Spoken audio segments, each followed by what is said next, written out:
So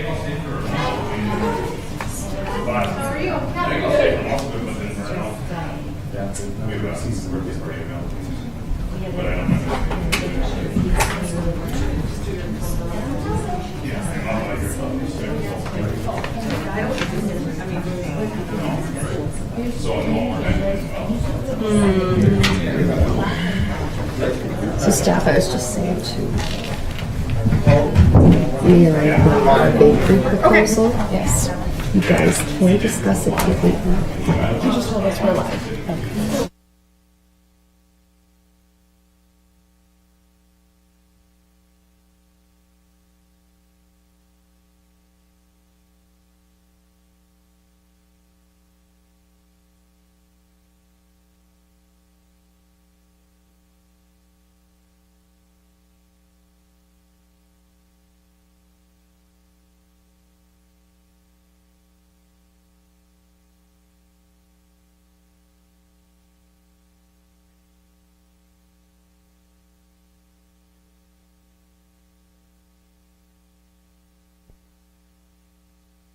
Marty? Just let everyone know that we are live. We are not yet at 17:30, 5:30. But good evening, everybody at home, huh? Yeah, it's not April. We did those streetlights today, so take a look at that somewhere and see if it's a difference. Yeah, definitely. Yeah. Larry? Thank you very much. Were we on? What? We're not. Oh, let's hit the mics on. Jeb, you open that window? Sure. Super warm, isn't it? I'm always like waiting for you to put my purse under there. I know, me Do too. not forget it. I know, I've done that before. I forgot my jacket and everything was in his office. I'll try and remind you. You can do the same.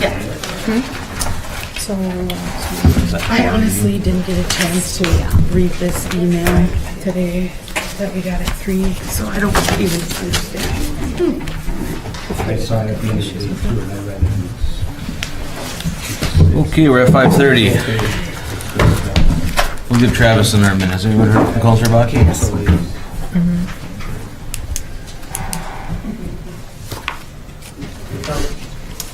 Perfect. Okay, we'll call regularly scheduled meeting, April 12th, council meeting to order. Susan, would you please take roll call? Counselor Halverson. Present. Counselor McCullough. present. Counselor Button. Here. Counselor Halibut. Present. Counselor Baki. Here. Mayor Lance. Here. Okay, council, we're looking to adopt the agenda. We do have some changes. We're gonna remove 2 and 3 under staff because they are not finished. So those will hopefully come back for the next council meeting. And you have something in front of you that we need to add under Stephanie, drill test bits proposal for geotechnical evaluation, phase 1 environmental site assessment for the development of the parcels south of Iron Drive and east of Iron World, which includes St. Louis County Extension and the daycare facility. So we'll remove 2 and 3, 4 will be 2, 5 will be 3, and number 4 under staff will be drill test bit proposal.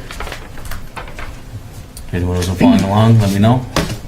Otherwise, I would look for a motion to approve the agenda. I'll make a motion. Thank you, Jed. Support. Thank you, Cheyenne. Any discussion? All those in favor? Aye. Opposed? Motion carries. Pledge of allegiance. I pledge allegiance to the flag of the United States of America and to the republic for which it stands, one nation, under God, indivisible, with liberty and justice for all.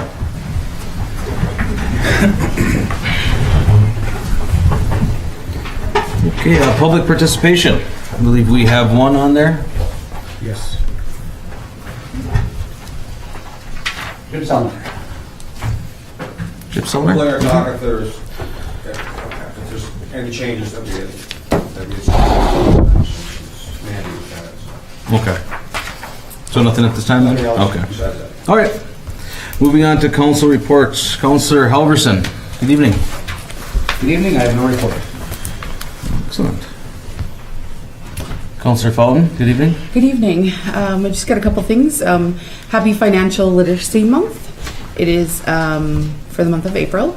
It's also National Library Week, April 23rd through the 29th. So stop in at the library and get a library card if you don't have a library card, and say hello to your friendly librarians. Honor our students' powwow for students and families, open to everyone in Hibbing and Chisholm.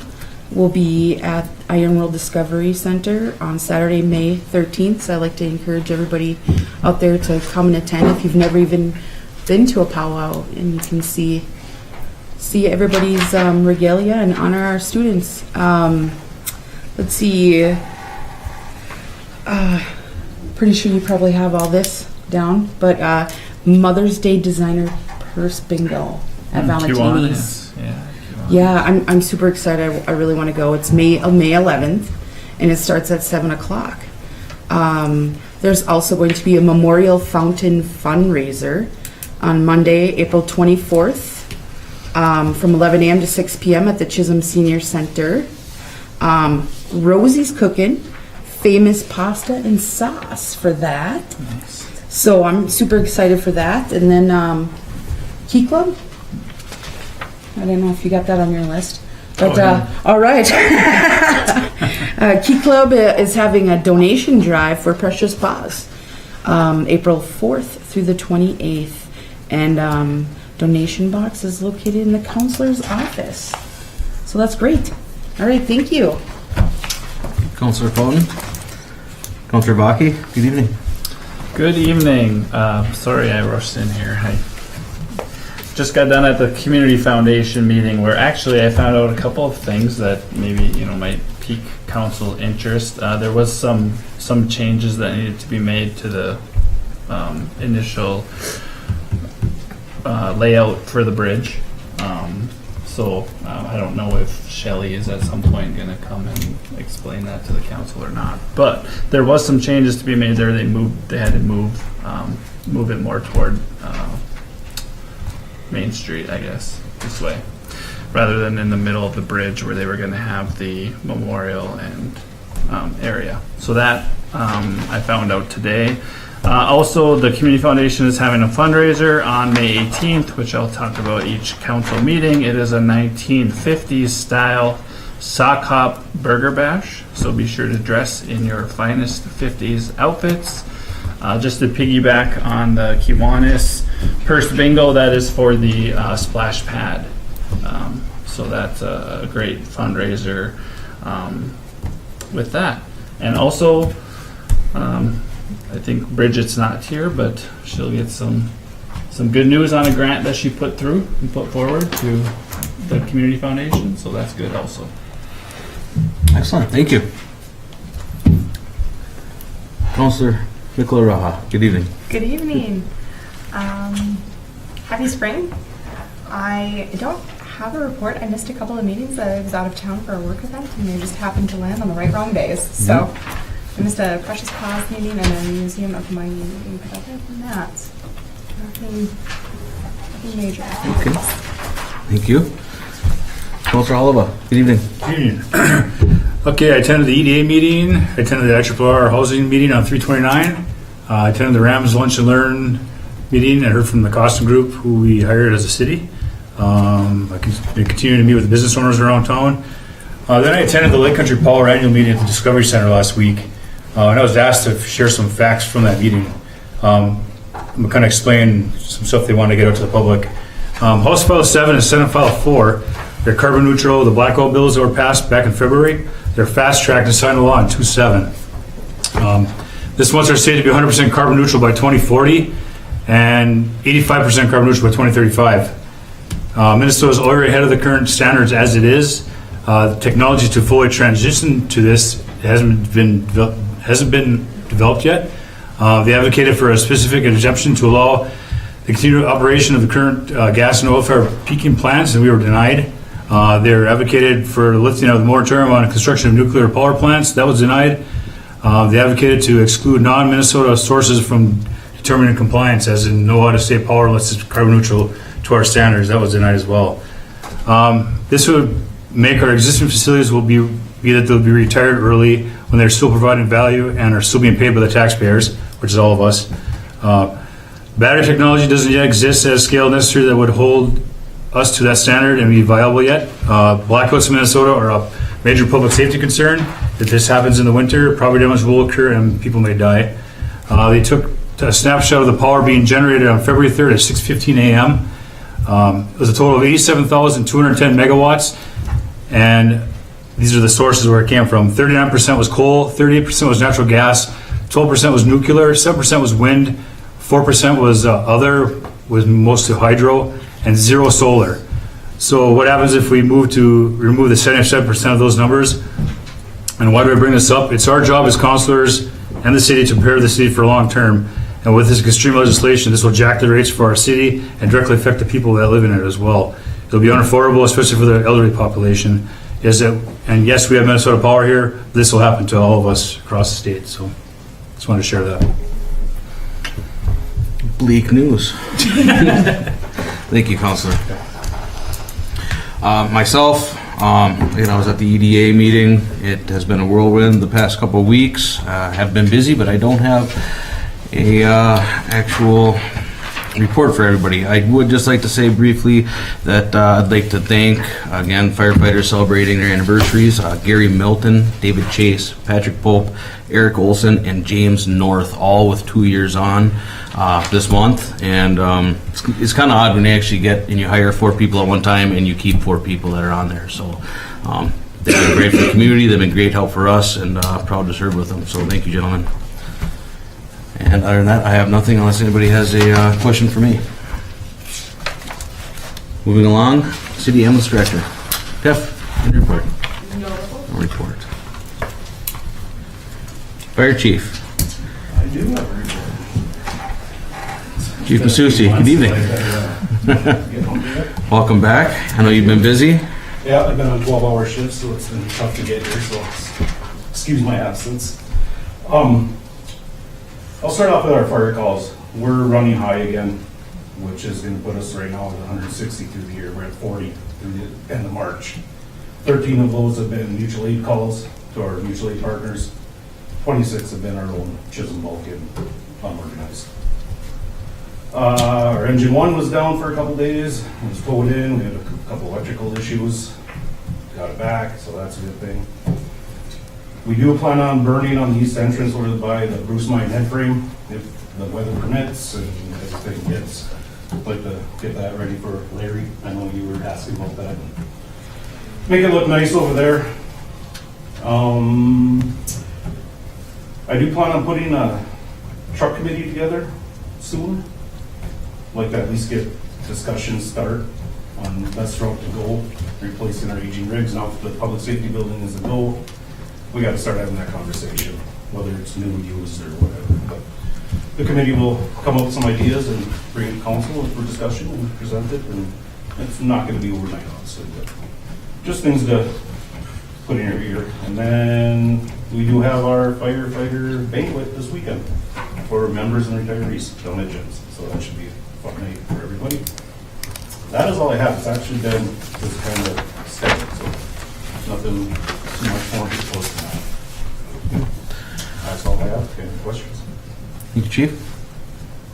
No, but if you want someone on the council to be on your truck committee, I would be interested in being on that. Absolutely. I will let you know. I got to sign up sheet for what members we're going to put on there, and then I will let you know. Cool. Council. Thank you, Counselor. That'd be great. Absolutely. All right. Thanks, Chris. Yep. Police Chief Vern Manor out tonight. City Building Official, Zoning Administration. Mandy, good evening. Okay. Public Works, Larry, good evening. Good evening, everybody. Although it seems like spring, all of you remember a fishing opener or Memorial Weekend that has not been this nice out, so we still have cooler weather coming, I assure you. I know everyone wants the sweeper out and the patch trailer, but until we can see the curbs and the water stops running, it's not very efficient. So we're readying the shop right now. We're making some switch to that summer equipment, but we'll be out shortly. Some of the phone calls I've gotten are for the Highway 73 corridor, all the way from the roundabout through the 6th Street, 3rd Street intersection past City Hall, and then the library and the mail, all the way up to the 13th Street. That's all state, MnDOT, and they maintenance that. We don't really do that unless there's an immediate safety risk. So I have had a call into them for over a week, and you can imagine they're inundated with calls from every community with the state highway going through there. So, and the flooding and the culverts that are frozen and all that. So if you drive through here, you see every intersection has water going across the roads. The culverts are all froze. So they, we hope to see them as soon as you do. So the call has been into MnDOT for over a week. I do get calls on that daily. So we're working through hiring seasonal laborers. We appreciate Susan and Bridget this year helping with that. And actually Chisholm is handling the runoff very well this year. We've gotten our calls and we've been able to manage it and prioritize, and it's been really good. So far so good. And a lot of the snow is gone. We have some guests in the campground already, although it's very soft up there. And we'll be doing stumps in the morning and a little bit of trees, and then we'll be sweeping and patching in the afternoons when it's nice out. So making the big switch. That'll work. Yeah. We're not taking the plows off yet though. I think we did that one year, didn't we? We did that, Didn't we yeah. clean the streets and then salt it? Yeah. Yeah. Of course. So, Anything for me? Reach out if you do. Thanks. thank you, Larry. Thanks. City engineer, Jim Johnson, is out. I corrected that. Public Works. City Parks, Bridget, also out. City Library. City Attorney, go ahead. Good evening. Good evening. Good evening, Council, Mayor. I don't have any formal reports. I'm here to answer any questions you have. Thanks. No questions. City Clerk, Treasurer, Eileen Zaw, good evening. Good evening, Mayor, members of council. I just wanted to remind you of our local board of appeals and equalization meeting next Tuesday at 4 p.m. We've been receiving quite a few appeals and sharing that with the county so they're prepared for our meeting on Tuesday. So it should be a robust discussion on Tuesday. So let's remind you. Stephanie and I have been working diligently on the financial components of the funding for the public safety building. So we're moving forward in that. I don't know if you wanted to add anything else to that, Stephanie, in your presentation, but we're moving forward. Stephanie and I are going to be working with the department heads to start our discussions about capital improvements for the city. I think it's a good time to do that, so we incorporate a plan for setting aside monies to pay for those particular big purchases coming up in the next few years. I think we're going to, in the past, what the city has practiced is creating a capital improvement plan for 10 years, but I think that's just too far out. So I think we're going to make it a little bit more feasible at 5 years, more realizable. But we're working on that as a team. I had a visit today from our strategic advisor over at VC3, formerly CW Technology.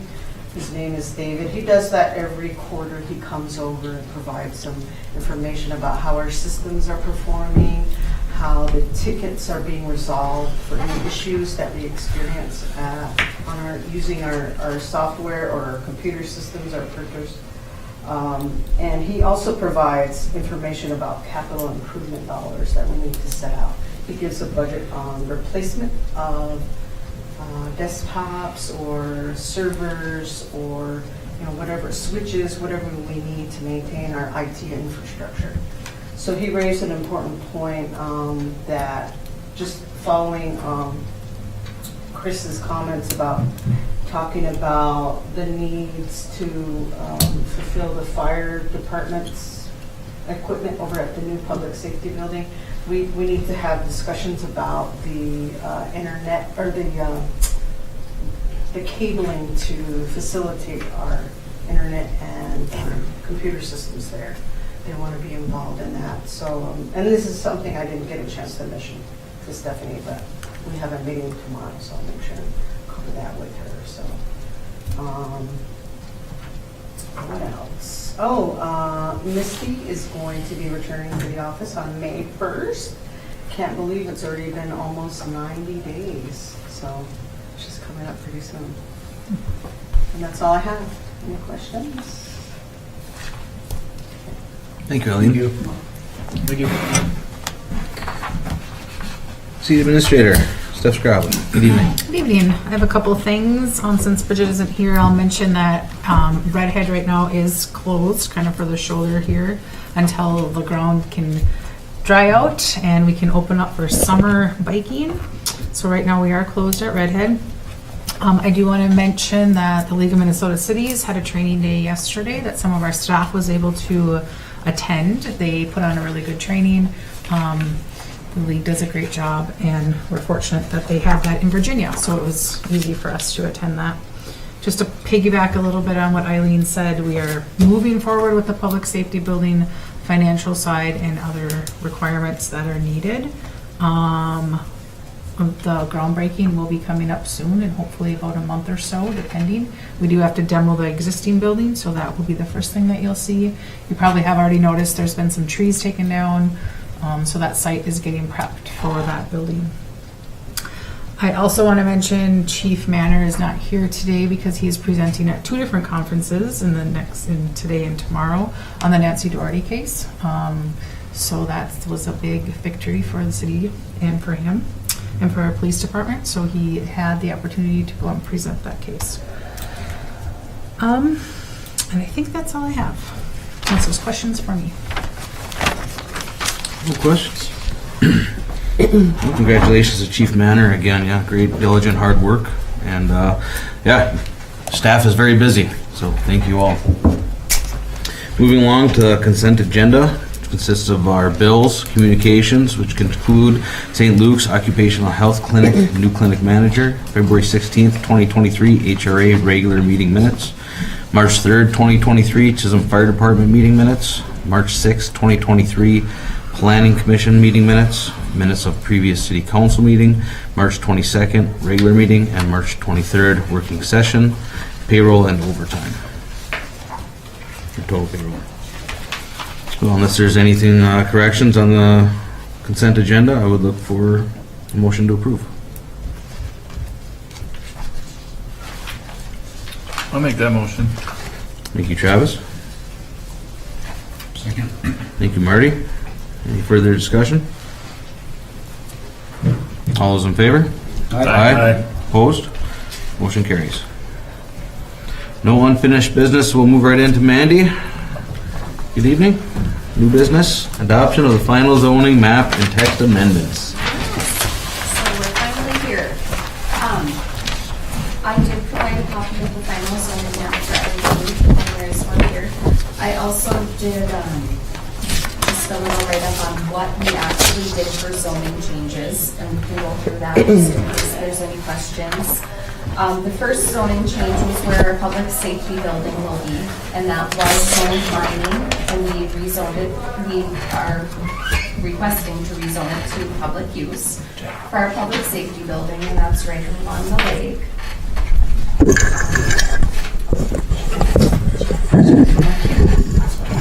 Okay, so the second one is the old E.H. Lawrence site, and that was zoned industrial. And you'll see that right here on the lake, and we are proposing to rezone that to retail business. The third one is our our current city garage site. That was also zoned industrial, and we are proposing to rezone that to R1 for residential. The other two that were zoned R2 that the city owns was behind the campground here and our waste treatment site. We're proposing to rezone that to public use. On our previous zoning map, there was no designation over on our east side here and then south of Highway 169. And we just want to designate that as mining, for the mining zone. Then, just south, right here, this was zoned mining. And it currently houses the HRA townhomes and Serving Hearts. So that is proposed to change to R2. And then there are 2 HRA properties that, actually first we'll go to the HRA Longyear Terrace. That's right along the lake here.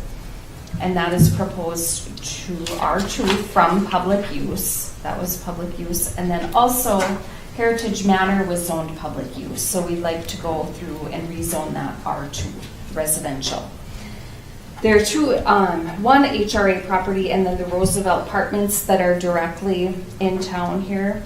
This is the Lincoln Square and this is the Roosevelt Apartments. Those were zoned public use and we would like to change that over to R1. So those were the zoning changes that actually were in our comprehensive plan. Okay. Mr. Mayor, I have a couple questions for Mandy. Yeah. Mandy, can you explain to us what R1 and R2 are exactly? Yes, okay, so R1 and R2 are both residential zoning districts. Your R1 district is your older part of your city limits. It is less dense with actually smaller lot sizes. So that's basically the difference. Your R2 is going to be your newer neighborhoods throughout the city. And it's more dense and it will have bigger lot sizes. So in your zoning ordinance, there's minimum lot sizes, and that's the basic difference between the 2. Okay, and then I got a couple more things. The Lincoln Center is, right now it's currently as general business. Why wouldn't it be R2? The Lincoln Center. Yes, it's right next to the Longyear Terrace and Rose. I'm sorry. Are you talking this general business? Yes, yes. That's actually Minnesota Power. Oh, you're talking. That little piece Longyear, by the lake. Yes. Okay. So Longyear Terrace is right to the south of it, and then Okay. Lincoln Center is to the south of that. Okay. And then there's another apartment building here to the west. So. Okay. Yeah, that's Minnesota Power. No, I appreciate that. Thank you for explaining that to me. And then the armory is considered public use, Yes. right? Okay. So I guess another question was the campground is a business. It's a city business. The city owns it. Correct. So yeah. And we do generate funds. How is this considered public use? Considered public use in zoning? The city owns the property, so anything, our public safety building is also public use. Our waste treatment plant is public use. The campground would be public use. Along with actually our arena, our football field, everything there is public use. And parks? Correct. Okay. Okay, correct me on this or help me understand better. Along Highway 73, it's mostly R1. Correct me if I'm wrong, but the old iron kettle there is now an R1 and not... The old iron kettle should be existing business. I noticed that too. It's shown as residential on the map. So it would be, I'm just trying to look here. It would be this, no, Yeah, right underneath the red, actually. right here. Just south of 3rd Street. So it should be right here. 4th and 3rd Street Southwest. It looks like the old liquor store, which is now Design Group Engineering, that's the business, and the one to the north is yellow, that's Iron Kettle's site. Okay. And then is the Rupp Warehouse, where's the Rupp Warehouse? It's Right. behind it. Yeah, that's... I was wondering that too. I don't know if that covers that or not, so it looks like it does. Yeah, it does. Business? And Okay, the old liquor so store too? directly Yeah, that's north. the old liquor store and rough warehouse, but that's Iron Kettle right there, I noticed that too. So about It this, should be a business as well. That's a question I was gonna ask. Yep, that parcel should be existing business. I'm gonna just hand it over to Marty if that's okay, Mr. Mayor, Yeah. and then I can gather my thoughts here. Thank you. Yeah, there's two more that I was wondering about. Cherry Greenhouse and Heidi's Greenhouse are both businesses, but they're shown as residential on this. Correct. In the comprehensive plan, that did come up, and they are currently operating as businesses. If they stop their businesses, it will go back to residential. It wasn't recommended in our comprehensive plan that we rezone those properties. So that's how they're zoned currently. They're currently zoned residential, They currently are zoned residential. so they must have gotten variances. They got grandfathered in? Or different planning and Years ago, zoning? Planning and zoning must have approved Mhm. or a variance. But if they were to sell and somebody was to use it under the same Yes. umbrella, then they get Yes. their If they grandfathered don't, in. if they don't use the property Yeah. under the current use for 1 year, it would go back to residential. So if times are tough, somebody bought it, turned it into a house that's residential, it can never go back. Maybe Iron Kettle was the same situation at some point. That must have been. There was a- So we do have to make that correction on the Iron Kettle, I believe, right? And what about Heidi's and, Cherry. yeah, Those two were actually identified by in the comprehensive plan that they suggest that those stay residential. I think we're limiting ourselves. I really do. I feel like if we do that, we're limiting businesses coming into town. They can still function at the capacity that they are, and if they sell, they can still function at that same capacity. It's just if they no longer are functioning as a business, then it would go back to residential. Does it matter what the business is? Like, does it I mean, if it's a greenhouse now, does it have to be a flower shop that buys it to keep it a business? Or can It just has to stay in that same. McDonald's buy it and put up another McDonald's? in Has to town? stay in that same Stay footprint. in that same realm of their business. So that's where limiting comes in, where I kind of agree with you on that. And it shouldn't be limited, in my opinion. So my question would be with regard to the greenhouse. So if it was zoned residential, if somebody wanted to put a house there, they would have to knock the business down or transform that into a house. Correct? Correct. Right now, it's zoned for either. It's grandfathered in as the business that it's currently running under, and that will remain in effect until it stops operation for over 1 year. But a residential house is also a permitted use in that zone. Mr. Mayor, I got a question. Sure. I was asked about Somebody zoning when it comes to like a business, if it goes to a child or a son or daughter, if they let them hand down, is it still, does the zone change too, or does it stay the same? I don't think it matters who owns the property, no, it would be the use at the time of the sale. So if they pass their business on to their son, Mhm. they can still operate as a business? Yeah, if they're still doing that Okay. same, if they're using the property in the same capacity. Does Okay. that make sense? Yep. It's still, they're like, you couldn't, like, a good example, Travis said, you couldn't turn a greenhouse into a McDonald's. Right. So it would have to be the same capacity. Okay. I don't know how I feel about that. Well, one thing with that is we're not changing either of those, or we're not, I mean, if you want to add more changes to the zoning map. The way those stand right now, it doesn't affect their property at all. They have been running that way since, and they still can continue to do so. Yeah, we're just trying to focus on the 7 changes or 9 changes that we're actually, working towards here.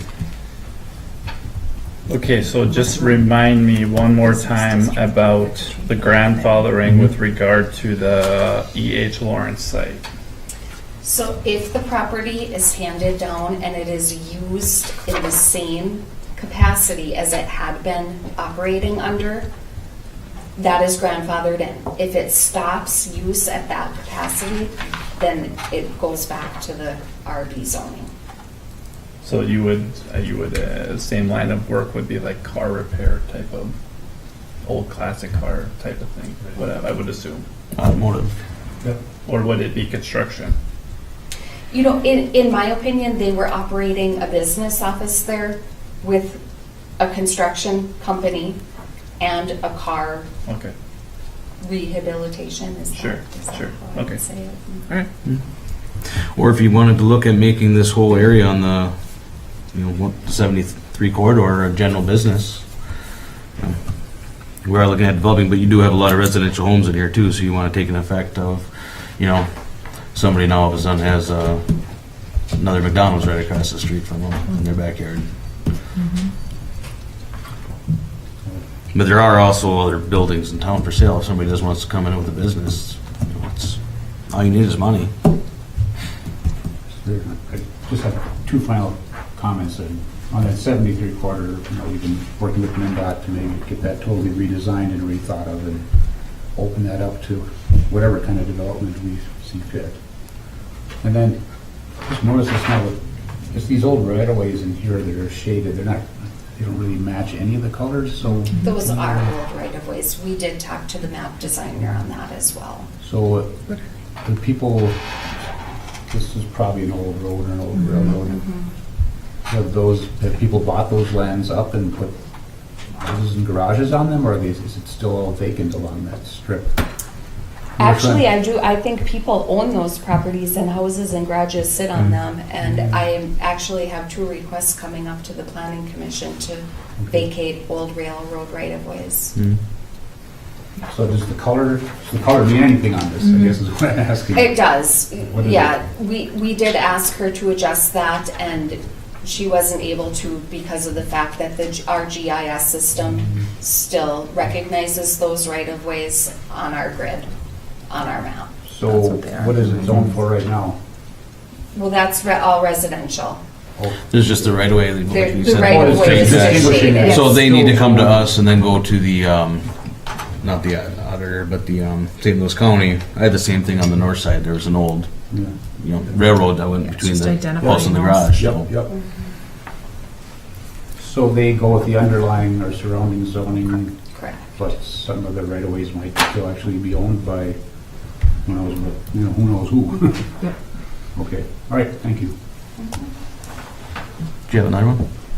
No, that was just, I just wanted to mention 73 quarter, and if something does happen there, then we'll address that when it comes up.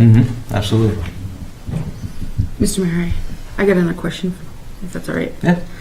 So if you just say across from the new public safety building, it's zoned as mining, right? Correct. So what if a developer wants to come in and put up some housing? Then they would come in and apply through the Planning Commission to rezone that to residential. So they'd have to ask to be a residential. So is that with anything? So if I wanted to go buy that greenhouse right now, I'd have to come to the Planning Commission and ask to rezone it if I want to put up a McDonald's? Yes. Yeah. Yes. If you want to change. If you want to change the footprint, then you would obviously have to tear down the building to build that kind of establishment. It can be used in the structure that it's in for the capacity. Because if I didn't want to have a greenhouse. Right. But like in the industrial park, you don't have to rezone any of that if you put up a building that's I mean, it's pretty packed in there. fit for the zoning purposes. So it's important to note that all of this can be changed with a potential request.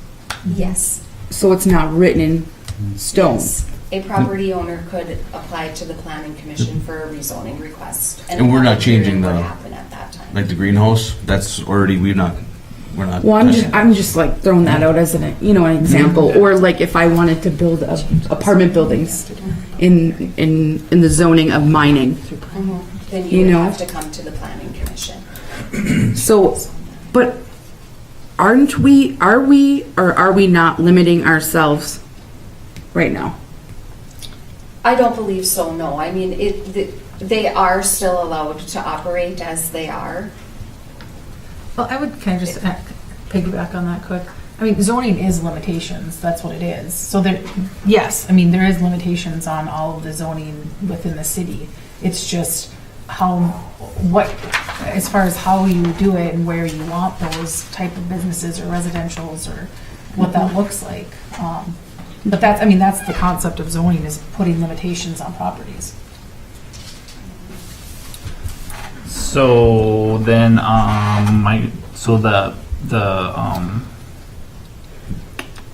old budget market site where the cars are on A Street and 73, right? Yes. So that's an existing business, Correct. but it's residentially zoned. So should they sell, then it would be just an open vacant lot for someone to build a house on. They If could it's do that if residential. they choose to do that. They could, because the underlying zone is R1 there. Mm-hmm. However, if they choose to sell it and use it as they are using it now, they could, So they'd have They to sell could it to someone continue else to who do wanted that. to sell cars. yes. Okay, all right. Yeah, they can sell it to somebody who want to put up a business, and all of a sudden, you have a different business right in the Right. residential area. So if we are gonna have to make that change for the Iron Kettle, so if you look at that area too, just next to the corridor on 73 there, where, you're almost gonna start having to pick and choose which properties would be, a general business, and then you got housing in there, so it's almost, in my opinion, I think you'd either want to leave it one way or the other. And again, we're not changing that, but obviously we do need to change the Iron Kettle, and that will take another public hearing. So, Yes. and then I'll have to come back to council. Good. So if we're just gonna change the Iron Kettle, why couldn't you bring forward the other things as well? If you have to go through the whole process again? Well, it wasn't recommended in our comprehensive plan. So what we did here was we updated our zoning with the comprehensive plan recommendations.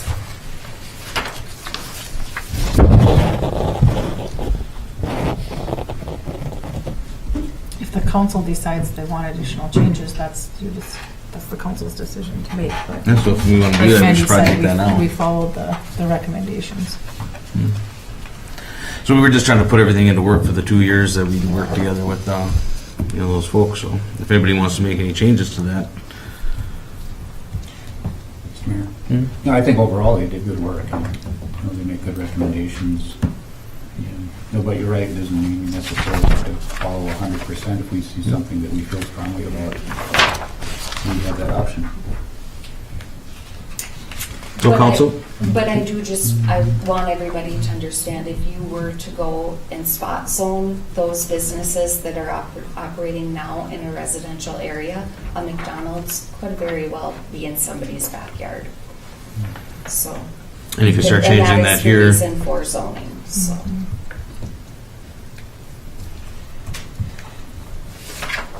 Yeah, I'm not disagreeing with you. That my only struggle is, let's, say that the Cherry Greenhouse stops business.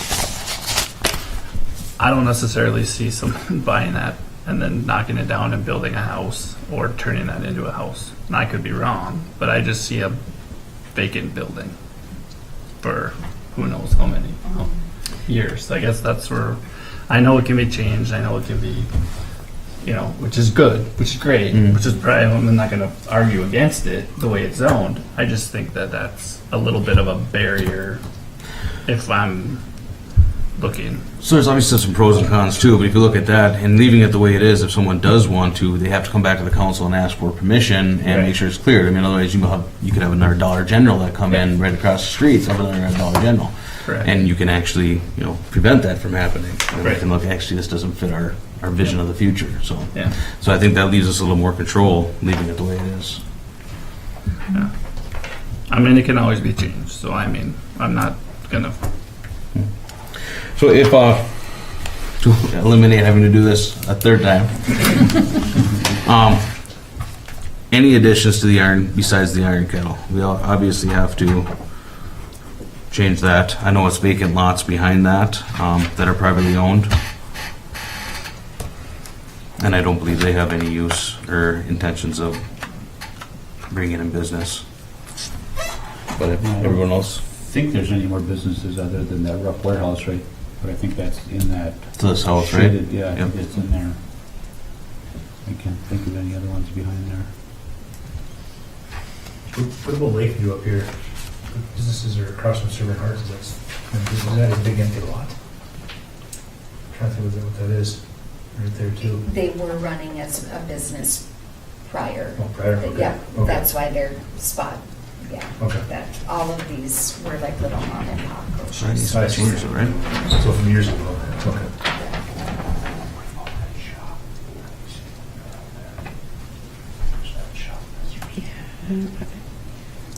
I see why we're doing this, Mr. Mayor.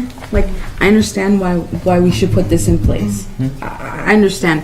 We have to follow a plan, we should go with the plan, but I feel like we're limiting ourselves for potential businesses. I really do. I really feel like that. And we're gonna get more housing, so it looks like there's more housing here on our map now, which is great. And we're gonna get the new possibly Winton Hopefully, addition. right? That's what we're looking for. Yeah. So, to get our population up. But I feel like, we still need economic development here. We still need to create job opportunities. We still need to have that. I just... This whole area is Having a hard occupied right time. now. So I mean, it's occupied with all residential houses in here. There's just one shop right in the middle of it.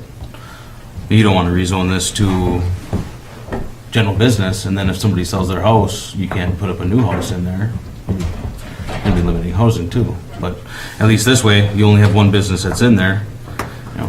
If somebody wants to buy it and change it, and they just have to go through the motions of reaching out to the planning and zoning and asking for a variance and special use, and then it comes to the council to make sure, and whatever future council is here when that happens, it's their due diligence to look and make sure it's good for the community. And obviously any council should be welcoming in new business, depending on what it is. Somebody could buy that cherry greenhouse and then turn it into a I'm not going to go down the rabbit hole, but Exactly. but I mean, so I mean, Why not? It leaves control where it belongs I really in the struggle city, with this so we spot control zoning. it. It's hard. If you do it for one, you got to do it for a bunch of people. I really struggle with that. I have a question for the attorney. Yeah. Since we did already hold the public hearing on the rezoning, can the council make the approval of the zoning map when that one changed without a new public hearing? I believe they could do a conditional motion tonight, and if they're comfortable with it, with this requested change, and then they would formally approve it and sign the resolution at the next one. Okay. Right. That's what I was.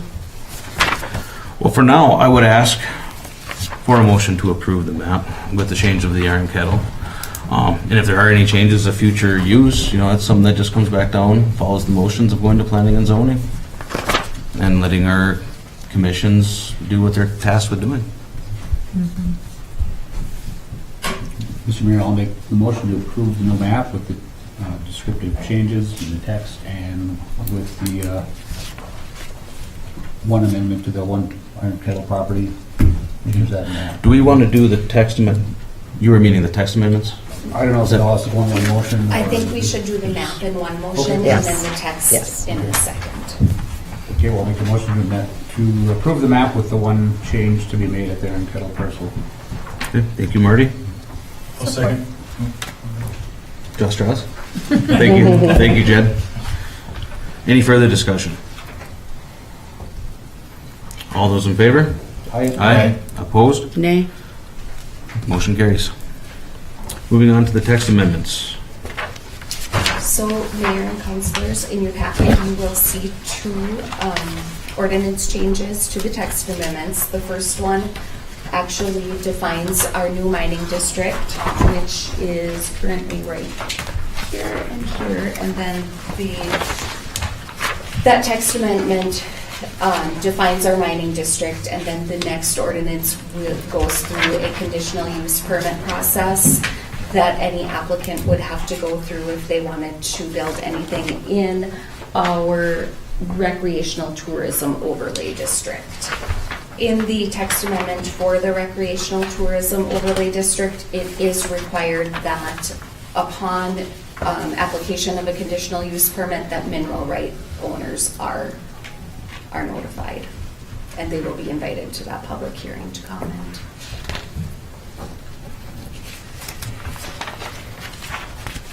If everyone has had a chance, I was actually on the part of the planning and zoning process, so I had read through this.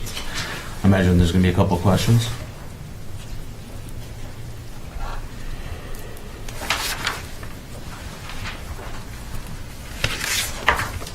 If there's not, I would look for a motion to approve the text amendments. Are we doing these one at a time or all at once? All at once. Just, Yeah, It's all you at just once, want to right, cite both basically. ordinance numbers maybe in the motion is what I would recommend, then you're I'd look for a prepared. motion to support the text amendments to ordinance number 153.25 and 153.251, which basically lay out everything that we, tried to do down there. And that way, if somebody does want to come and they do want to use some kind of facility or some kind of minimal structure, they have to go through planning and zoning and request, and the council has to approval, so it's not going to be something where someone's going to go up there and build a cabin. It's not something that's going to be hard to move, but, something like a zip line or something that's small.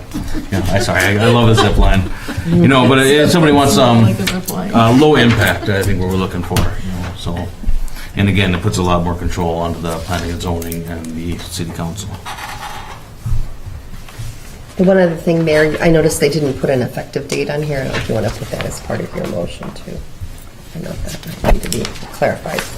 Okay. This is just to recreation and mining overlay. Yes. Just south of 169 there in the red. Mr. Mayor, I'll make a motion to adopt the ordinance 3.25 and 153.251 with an effective date of April 12th. April 12th. April 12th. Support. Thank you, Marty. Thank you, Travis. Is there any further questions? All those in favor? Aye. Opposed? Nay. Motion carries. Thank you. Move on. Thank you, Mandy. I'll have that change made on the map, and we can have it at the next council. Thank you.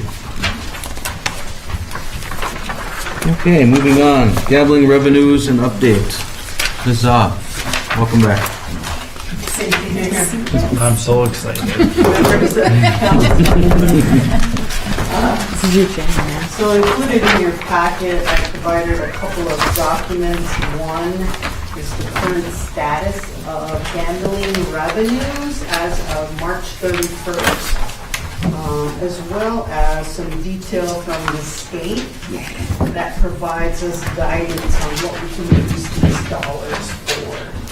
And just as a refresher, the 10% contribution comes from the city ordinance, business regulations under city code gambling.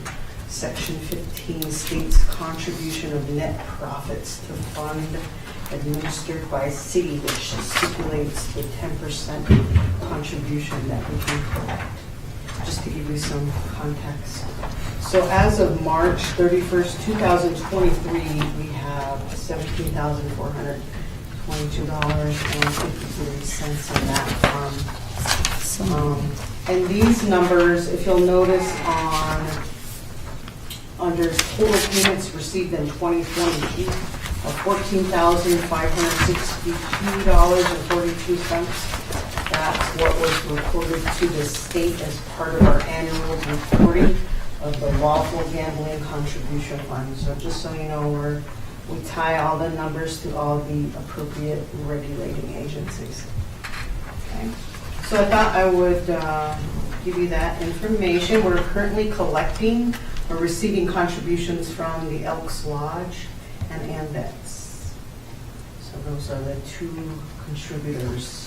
And we actually just did receive another contribution yesterday, or today. So we do a good job of getting all of that information to me. So I have the reports as well as the chat that I received. And the reports are their copies of the returns that they do monthly with the state.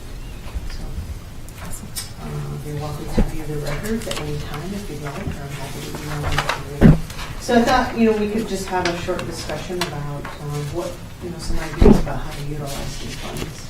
I've encouraged at today's staff meeting for department heads to voice their ideas about how to utilize these funds. And there was an idea presented today by Bridget for an event that's coming up. And I didn't have a chance to see if it would fall within this criteria. Do you recall that program, Stephanie, that Bridget was talking about? The Earth Day, right? The Earth Day program? I think she's looking for something to contribute for some kind of prize, Right. somebody, Right, and I thought it would fall under a couple things under here.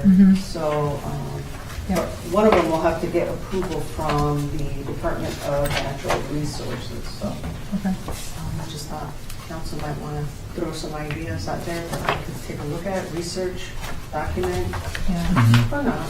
Just if I could, piggyback a little bit. So we're doing just kind of a community marketing around Earth Day and cleaning up the city and the parks. And what we were discussing in the staff meeting was, like Eileen had said, I think Bridget's idea is to do like who gets the most garbage, or kind of have a prize for that, or something to that matter. And it wouldn't be that costly. No. Yeah, be an incentive or chamber bucks. Yeah, I like that. Right. Something like that where we could get the community involved, and a lot of people are already doing it anyways. Yeah. Exactly, right. And there's some interesting options we have, like scholarships, which is very cool, or something related to youth or our older citizens. So just something for you to consider. Yeah. Well, first off, thank you for doing this. I know I've kind of been a thorn in your side That's okay. to have this, but this is, one of the reasons I was a big push for this is because this is this is a good chunk of money, and we have Precious Paws in town, and we have a food shelf in town, and we have a youth center in town, and all of that falls under the criteria for us to use this money towards. So when budget time comes around, there's a lot of options on the table for us with use of the funds, and it's fantastic, and it's a requirement Senior center. that the people who handle the gambling have to follow. So I just wanted to make sure that we were making them follow it, and now we are, and I'm very happy to see this. I hope that we can identify some projects that we'd like to engage this year and make some contributions. For sure. Yeah. That'd be great. Maybe several. Some of these days that came to my mind were just what you said, that youth center, food shelf, ADA access, this lake sampling. That sounds good if we're talking about potentially building a beach. That might be nice. Yeah. I don't know how well funded we are on improving our snowmobile and ATV trails, or you might know if that's a need or if we have plenty of funding for that. Food shelf. Absolutely. Well, then all the new fire groups- truck. New fire truck. That this could be, part of it could go towards apparatus or down payment or something. Or maybe by this time next year, we'll have another 10,000 that. Well, it'd be really nice too when someone comes to talk and ask, hey, can you spend $150 towards this activity, all-night grad party or something like that? Yeah. Helping out and giving it back into the community. It's going to help a lot when it comes to budgeting. Yeah. At least I think it will. Thank you, Eileen. Thank you Yeah, so you're much. welcome. And just to note, there's a couple bullet points outside of the red box underneath. There's some other additional opportunities that we have, and I shared one of them with Tiffany, where it shows to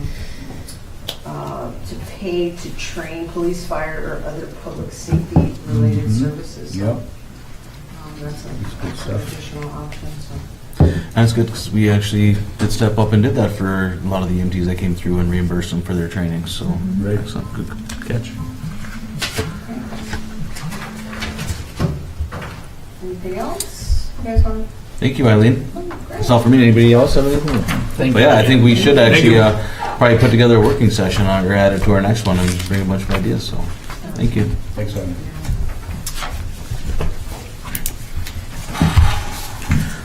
Okay, so moving on. City Administrator, Stephanie. Good evening. We all had the opportunity to have the working session on Wetton Edition and get updated on where we are with that. So now we're moving into the next phase, which is the public meeting for the Wetton Edition, which the information's in your packet. It will be held August 25th from 6 to 8 o'clock. We do mail out, oh, I'm sorry, April. I'm jumping ahead. Want to get back to that snow? April 25th from 6 to 8 p.m. We do mail out the letter in your packet here to residents close to the development that may be affected and want some more information on it. And then we'll also have it on our social media platforms for people that are looking and interested in new homes.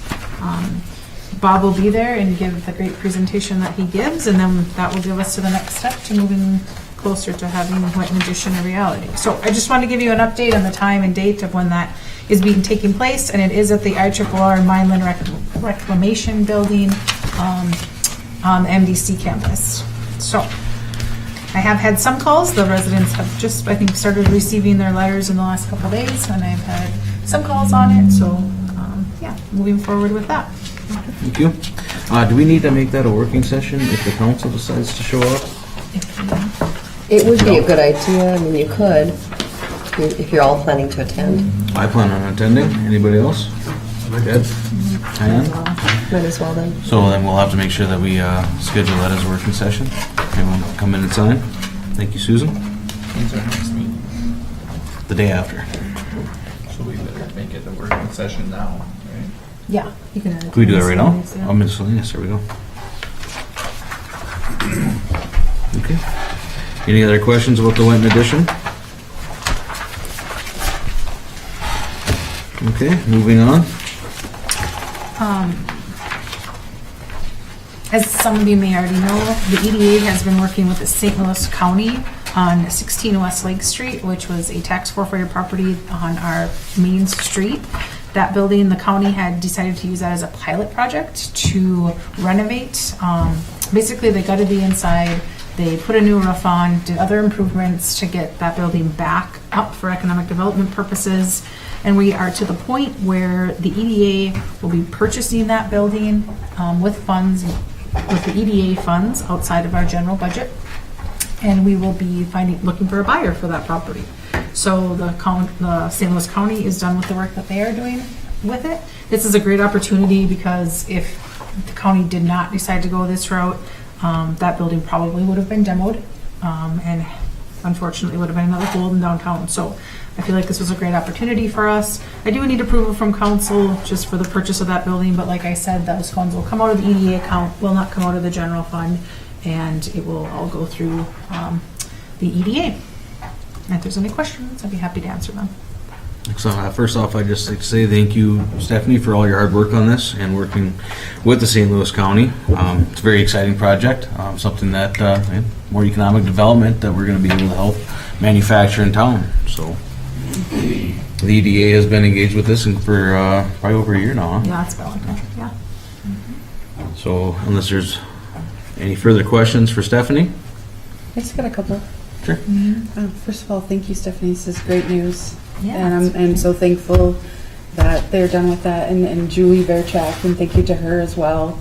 And EDA, our EDA is funded by public funds, right? Correct?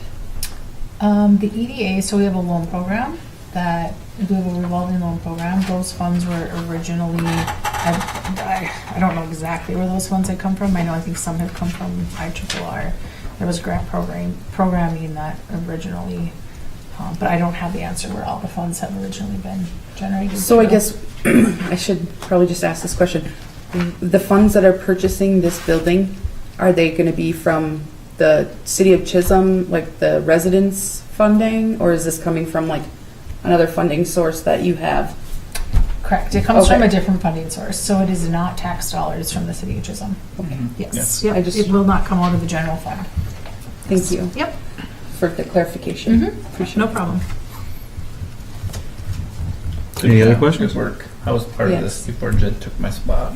Yes, absolutely. But There. it's a great Excellent. project. Yes. Great project. So Absolutely. glad it worked out. And we were the first town to do it, right? Mm-hmm. Yeah, pilot program, and again, someone picking Chisholm to do it in. That's right. That's awesome.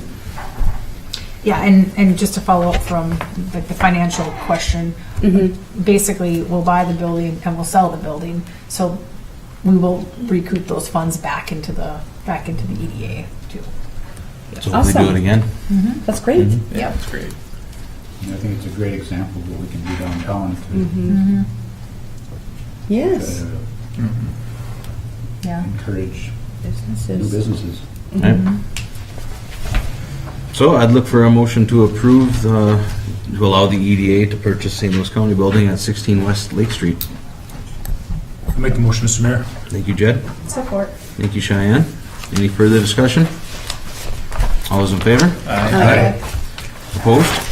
Motion carries. I was approached by the owners of the Black Bear Bakery that they are interested in purchasing the vacant lot next to them that the city currently owns. There is a letter in your packet that kind of outlines what they're looking at doing with that property. They have expressed the value of $4,400, which is the taxable market value. Thank you. We do have, if this does get approved by the council tonight, we will come back with a resolution for the purchase of this property, but it's great. They're looking at, extending their business, having some outdoor seating, basically beautifying that area. So another business coming to town, I believe hopefully opening soon, so. Yeah, another good thing, and if anyone's wondering why this one's for market value and not for $1 typically, that's because the city had bought this for economic development. It wasn't something that was, a vacant lot that we could just sell, so it does have to go for market value. Yeah, that's what we paid for it. I'll make that motion, Mr. Mayor. Thank you, April. Second? Thank you, Marty. Any further discussion? All those in favor? Aye. Opposed? Motion carries.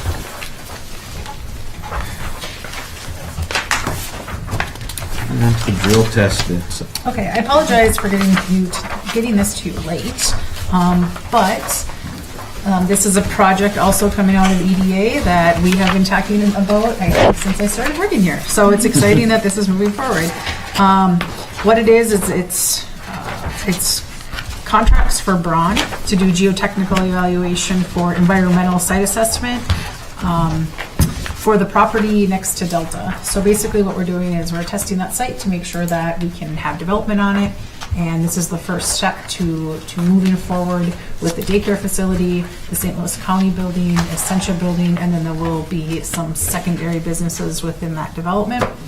I've met with both developers in the last couple weeks, and it sounds like everybody's kind of on board to move forward either in the next probably 6 months.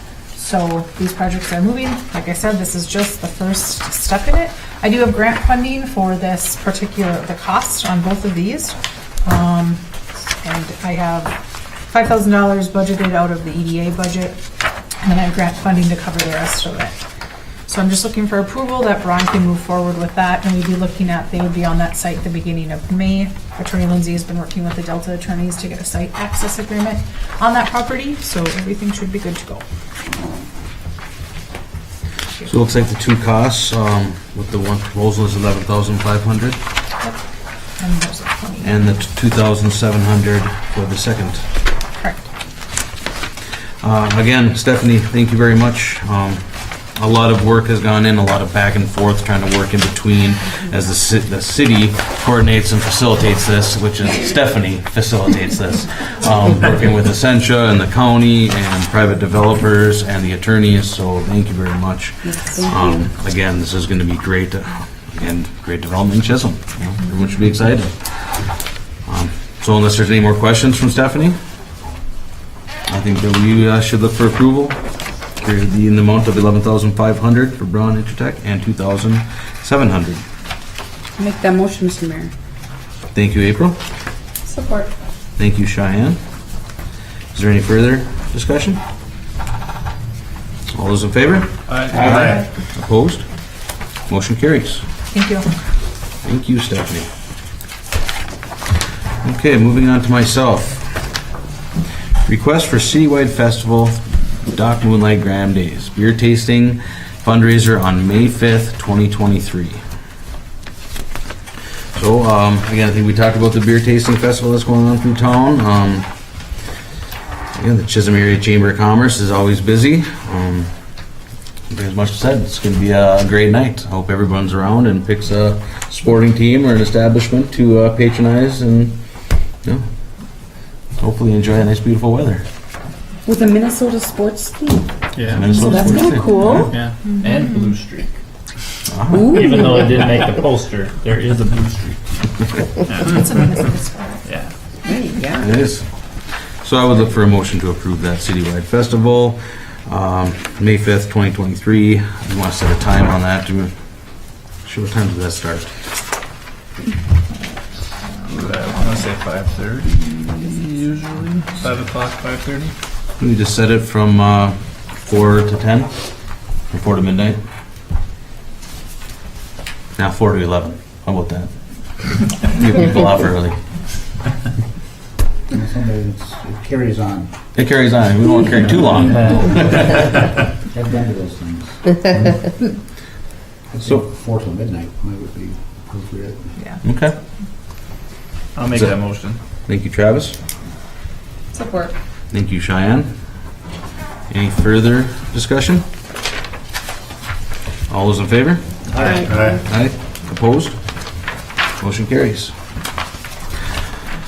Moving on, we were looking for approval for resolution number 043-25 to promote and acknowledge April as the 2023 Sexual Assault Awareness Month. I do apologize that this didn't come back in March, but I didn't realize there's 2 mailboxes up there that I should be checking out. A very good program that's going on. I did talk with Gene, and it does kind of lay out in here what they do and how they help, and I will just read this real quick. Dear Mayor and City Council persons, the Sexual Assault Program of NSLC would greatly appreciate if you could discuss and adopt the enclosed Mayor's Proclamation at an upcoming council meeting before the month of April. The proclamation recognizes April as Sexual Assault Awareness Month. Our advocacy program is also excited to share with our communities the Teal Ribbon Campaign, honoring local survivors of sexual violence. The Teal Ribbon Campaign is available for your community. The ribbons represent crime victims from northern St. Louis County. During fiscal year 2022, provided advocacy services with 27 victims from Chisholm, Minnesota, and 437 from the surrounding communities. Last year, we honored victims in the cities of Aurora, Hibbing, and Virginia. Please let our agency know if you are interested in this for your community. Photos are included. We are grateful for your community's partnership in the mission to end sexual violence through public support of its victims and embracing your voice through awareness and prevention education. Together, we do make a difference. Sincerely, Jeannie Olson. Great program. So, if there is no other discussion, I would look for approval of 0432-23-25 Sexual Assault Awareness Month for April. I'll make the motion. Thank you, Jed. Support. Thank you, Cheyenne. All those in favor? Aye.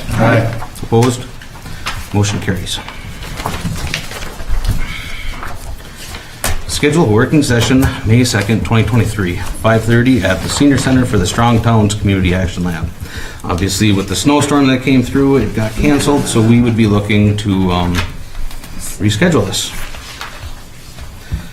So I would hope to find a motion for a working session May 2nd, 2023 at 5:30 at the Senior Center. Make a motion. Thank you, Cheyenne. Support. Thank you, Travis. Any further discussion? All those in favor? Aye. Opposed? Motion carries. Miscellaneous. So we would be looking to make another working session for April 25th for the open house at, what's that again? MDC, right? MDC. No, it's at the IRR, Mylan Recreation. Oh, the IRR building. It's a beautiful building. It's right next to MDC. It's on the MDC. It's right next to the Mhm. entrance. So Sure, my that, sister's office. 6 to 8 p.m. So Yeah, the IMA. I would look for a motion. Make a motion. This MDC. Thank you, Jed. Support. Thank you, Cheyenne. Right. All those in favor? Aye. Opposed? Motion carries. Any other miscellaneous? We do have that local board of appeals on April 18th at 4 o'clock, 4 to 5 at City Hall. I will not be able to make it that day because I got to work till 5. So I know that Marty and Adam, I know you two, did anybody else take the training for that? And is anybody else? I think you, me, and Marty are. Okay. I believe Councilor McLarath is also going to be gone that evening. Correct? I had a reschedule and I will be there. Excellent. We need a quorum. We right, have a Mr. quorum Mayor? then. Right? Perfect. Okay. Thank you. Yeah, take care of you. So we'll still be here at 5. Sure, I will. Yeah, I don't mind. Invite me here till midnight. Maybe I'll come up to the podium and talk too. Absolutely. I think this is the year where most people should be, at least looking at their valuations. I would find it hard that they would go up if they did come over, but don't quote me. So with that, Mr. Mayor, can people still contact St. Louis County Yep. offices?